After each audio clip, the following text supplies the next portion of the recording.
Well, for months we've watched the dramatic scenes of desperate men, women and children being pulled from the waters of the Mediterranean with a certain amount of pride and certainly an amount of growing horror. Since May, our naval service has been central to a huge humanitarian rescue mission off the coast of North Africa. First to set sail in May was the LE Ethna, and when that came home, the LE Neve took its place. So tonight really is the first opportunity to meet some of the heroic crew members of both ships and to hear their stories firsthand. Here's a little reminder of what they faced.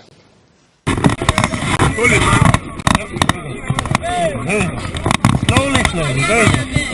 Very good, very good, okay. Very good. Right, do you want to push over here, Craig, yeah?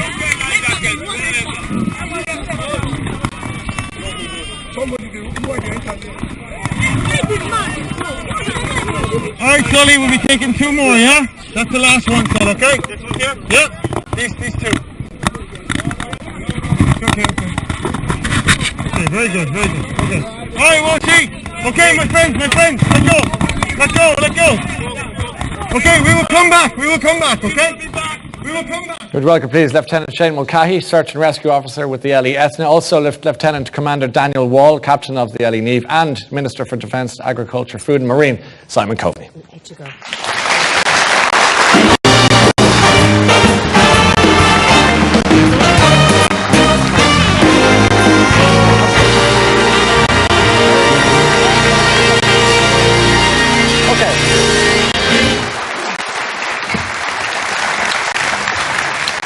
So you're all very welcome, obviously. We just felt that it was appropriate to mark the return of your colleagues and to I suppose not celebrate at least, but certainly to mark our appreciation for what's been going on in the high seas in the Mediterranean. So Shane, if I could begin with you to perhaps give us a little overview of what's been happening, why you were out there and what you've been doing. Well, I was the Search and Rescue Coordination Officer on board the LE Ethna. And when we were tasked back in May, we were given the task and had about 21 days to prepare. That involved a lot of research on all of our parts in terms of what other navies and other agencies were doing down there, what operational capabilities we could provide, and what kind of standard procedures, operational procedures and emergency procedures we could put in place, and what amount of training we could get in before we went. So you had a lot of preparation to go out there, but I suppose in some ways, looking at even that clip and getting a sense of, you probably had no idea what you were going to face literally at the coalface of that. It's well and good watching the videos we saw on RTE and routers and things, but it's not the same as when it's unfolding before your eyes. You don't get the same immediate sense of urgency from it, no. And what was unfolding before your eyes? Just the sheer noise and chaos of that many people in need and in danger, and you're in a position where you know that you can help them, and you've received the training, and you have the ability to help them. And that's probably the biggest feeling you get, is just the fact that you're in a position where you can help these people in immediate danger. And to do so it feels very good. I can imagine. And maybe you give us a sense of who they are and what they're fleeing. I mean, we saw people from every walk of life in terms of sub-Saharan Africa, North Africa, people as far away as Bangladesh, fleeing war-torn countries.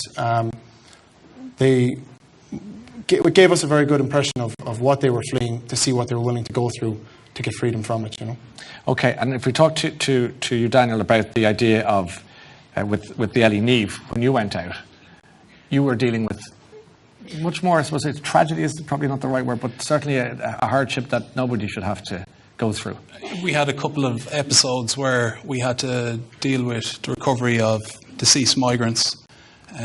14 deceased migrants on the first occasion, and on the second occasion we had a capsize incident where a fishing vessel capsized, and we were left in a situation where we had 400 migrants in the water.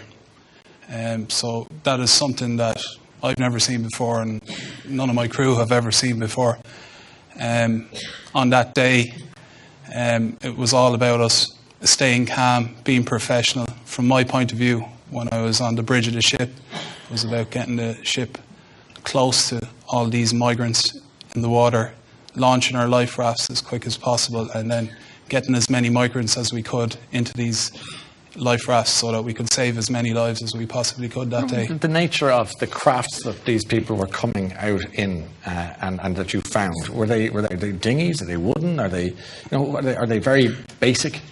They're rubber craft, and we encountered barges as well. Typically, they're very flimsy in construction, and they're overcrowded to a point where it's clear that the smugglers have no regard for human life. On a rubber boat, you might have 120, 130 migrants, and on a wooden barge, you could have upwards of 500 migrants. On one barge? On one barge, What typically would the capacity be for such a barge?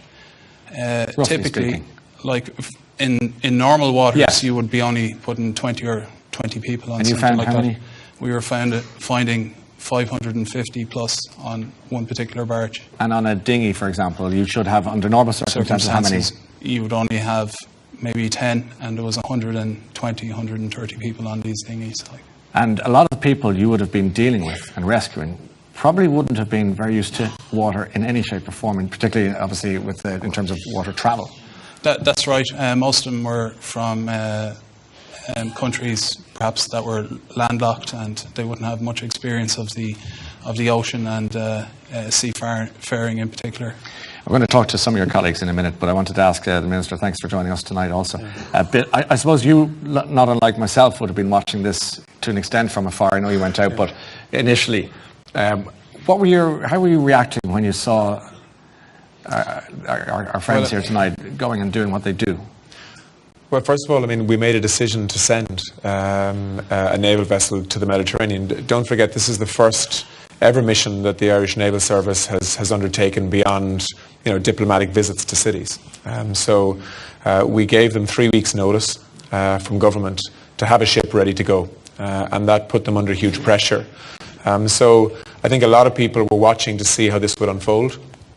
Nobody expected the kind of numbers that I think have subsequently been rescued. I mean, between the 3 ships now, it's almost 8,000 people have been taken out of the water. Another 207 yesterday by the crew of the Beckett. So, but I have to say, I mean, I just have nothing but admiration for the Defence Forces in general. The Army for years have been doing us proud in places like southern Lebanon and the Golan Heights and North Africa and so on.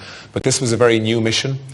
People weren't quite sure how it was going to turn out. But I can tell you the feedback I've got from our Italian counterparts, but also the reports that we get regularly from the ships. They've done an extraordinary job and saved many, many lives. There's a lot of people alive today who wouldn't be if it wasn't for the crews that you're seeing here today. Let's go and see go and meet some of the members of the crew who have very kindly joined us tonight, and thank you for taking the time. Army Corporal Conor Kilbride. Conor, I'm going to ask you a straightforward question about baby Destiny, and you're smiling already because this obviously means something to you. Tell me. I was, myself and Paul O'Connell, the other naval medic that was with me that day, we actually helped deliver baby Destiny into the world. Now, it wasn't under ideal circumstances, as you can imagine, being on the deck of a ship with 550 other people on board. We had limited space. We couldn't bring her down below. We had to keep her up on deck. And we got her off the Italian vessel, the Bergamini. We took more migrants off them, and we were told that they had an 8-month pregnant lady on board. Yeah. It turns out that she was actually due to give birth any day soon. So we kept a close eye on her. The night we got her on, she was complaining of pains, so we checked her over, but she was okay. There was no immediate danger to her. It was then the next evening that she came to us saying that she was actually in labour. So myself and Paul took her, and we secluded and got it as private as we could, and we checked her over, and we looked, and we could actually see the baby's head coming out. So we knew there and then that this was happening. There was no way we're going to... Had you done such a thing before? First time ever. Okay. Myself and Paul, first time ever. How'd it go? It went very well. Everyone happy? Everyone happy. Everybody, it went great. Okay. You couldn't... It was straightforward. And mum and baby okay? Mum and baby are absolutely fine.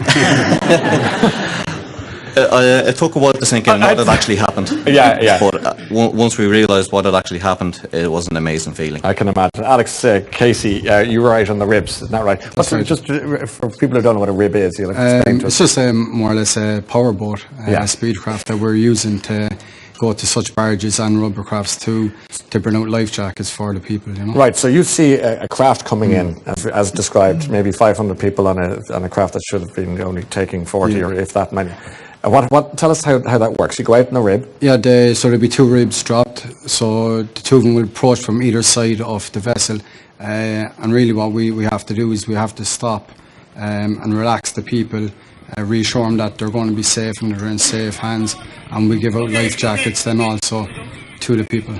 So we see this, you can talk us through this. You've got black bags, or little refuge bags. So in those black bags are just life jackets. Yeah. As you can see there, it looks like we're throwing them violently, but as soon as we get those life jackets into them and they have them on, they're in safer hands.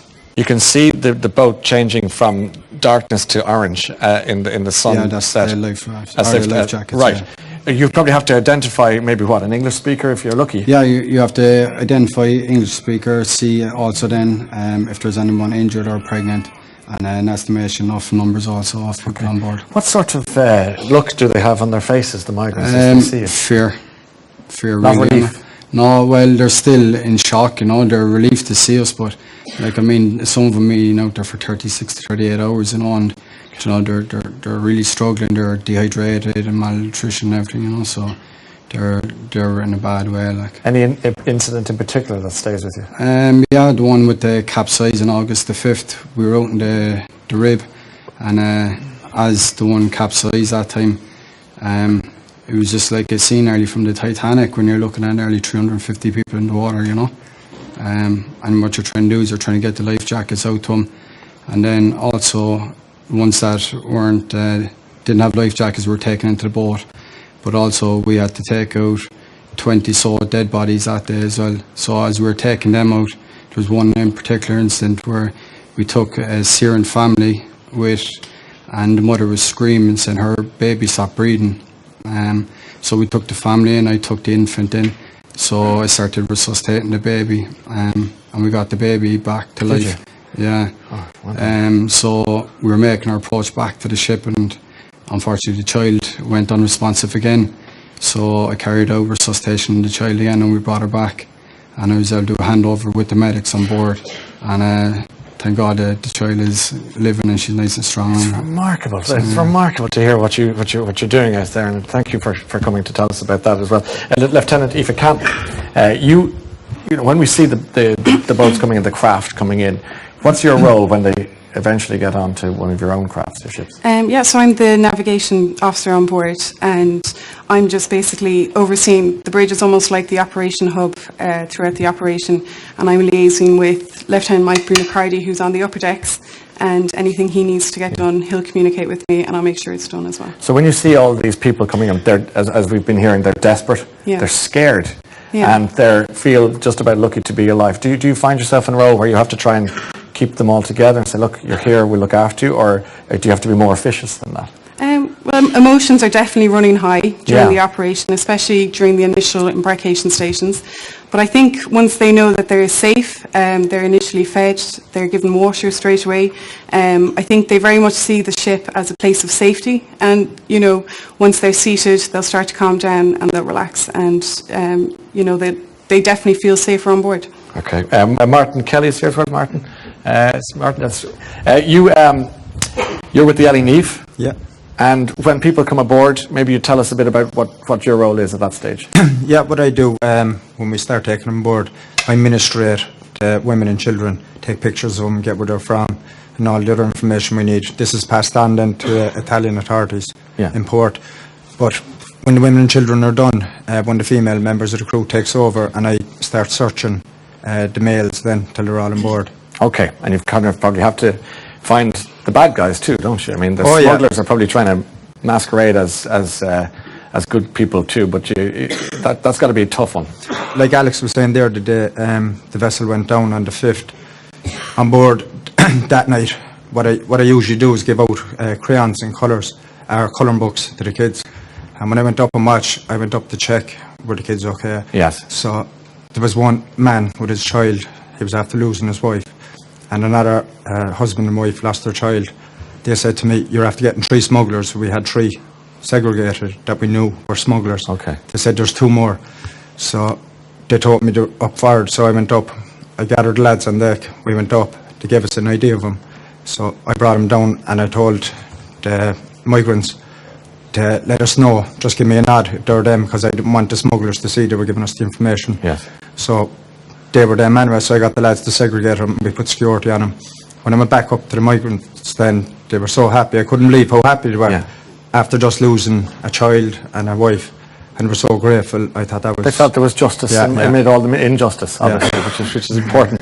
Lieutenant Mike Brudicardi, thanks for coming in tonight as well. Maybe you tell us about the 2 little boys you met, and just as a snapshot of what's happening out in the Mediterranean. Yeah, Ryan, it was the day again of the capsize that, again, as we were taking the migrants on board, we identified 2 small boys, one 6, one approximately 7 years old, but we couldn't identify any parents. So in the recovery operation, when we had everybody back on board, we couldn't find any parents for them, so we took it that these 2 boys had been orphaned. Then the realisation that we were heading into port hit a lot of the migrants on board, that their loved ones were gone. Yes. So we kept an eye on the 2 boys. We paired them off with other migrants and kept checking in on them. Excuse me. Over the course of the transit in that evening, as our setup was on deck, you had on the port side the male toilets, and on the starboard side you had the male or the children and females toilets. So the 2 boys were queuing up. I was in my position down aft, and the men were queuing up in an orderly fashion, and one man just let a scream out of him. I don't know what happened. He collapsed onto the deck, down on all fours, started praying, kissing the deck, shouting. I ran over to see what was wrong with him, and all he was doing was pointing, "My boys, my boys, my boys." They made it. And he turned around to me and asked, "Can I go over to my boys?" So I said to him, "Absolutely." And in the tragic day that it was, that there was still a ray of hope that these 2 boys hadn't been orphaned. What a story, another one. David Buckley. Where's David Digger? David, you were at the Eliathan, isn't that right? That's correct. So you would have seen people coming aboard, again, with stories to tell, but also in desperate state physically and emotionally. Tell us a bit about that. Yeah, of course, yeah. I suppose, these people, have been at sea for, 24, 36, even 48 hours. So by the time we got to them, they would have been very dehydrated, some hypothermic, and to see some kids, with burns in their legs and that kind of stuff, was very, it wasn't nice to see. So it was our job to get there, efficiently and quickly as we possibly could, to get them back on board, so our medics could look after them in the best manner that they could do see fit. Right, and Rory DeBarra, of course, you were there at the Eliathan as well.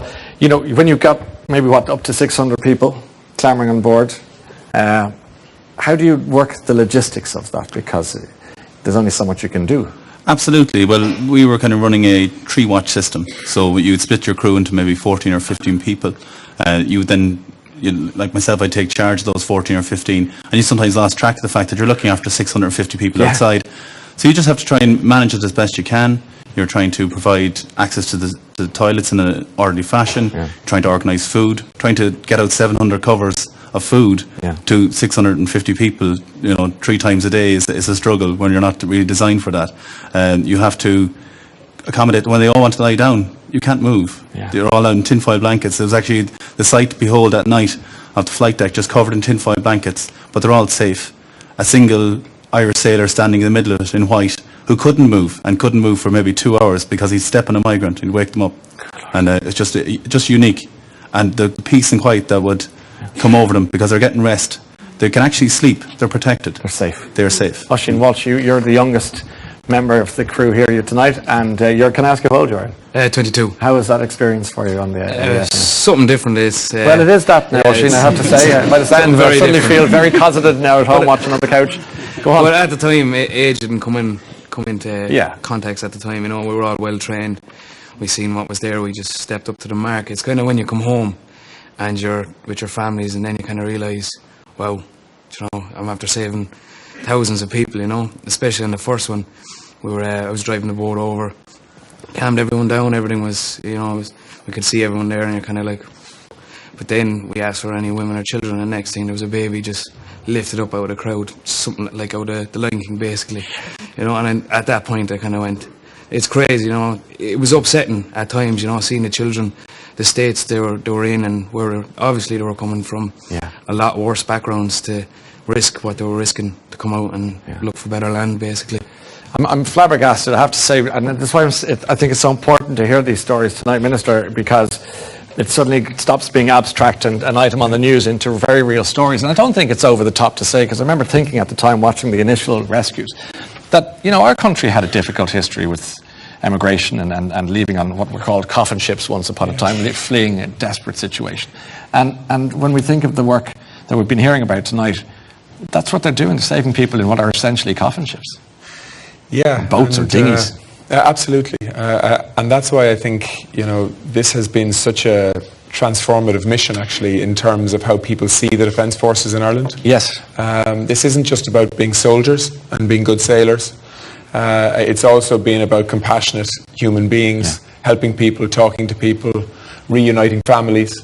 And the Beckett was in the news again last night and today. Yeah. What's the plan? The Beckett had a significant rescue yesterday. Yes. The Beckett is due home on the 4th of December. Yeah.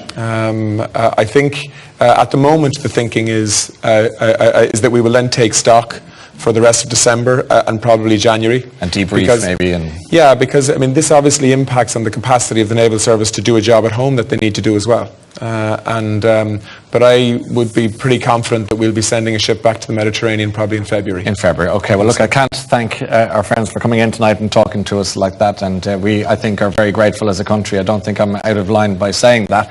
So we wish you well in your future endeavours, and thanks so much for coming in to see us on the show tonight, and well done. Thank you so much.